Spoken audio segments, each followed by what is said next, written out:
Gukura gwa tauni ya Nyeri kuratuika kumanite na kuguciriria kwa onjoria a biashara itiganite hamwe na aruti a wira mawabici-ini ma thirikari.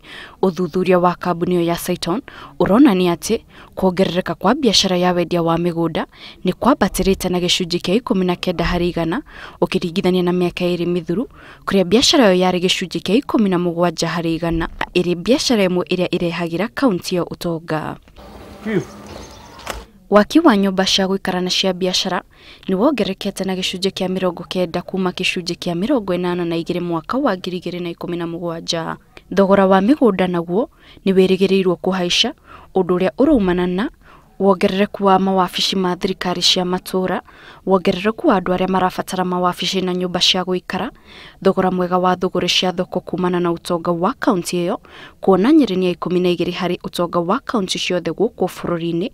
Biashara ya ugeni na ugendi iria icungiriire wongerereku wa mikawa na nyumba cia gukoma mahinda-ini ma thiguku, gukura kwa biashara nini cia matuka na miariro iria iteithiririe andu gwikuria muturire-ini. Riboti ino ironania Nyeri gitwarana wega kibiashara na tauni ingi nene ta Naikuru, Githumo na Mombatha. Ngiribotera Inooro TV, njitagwo Kate Muthoni.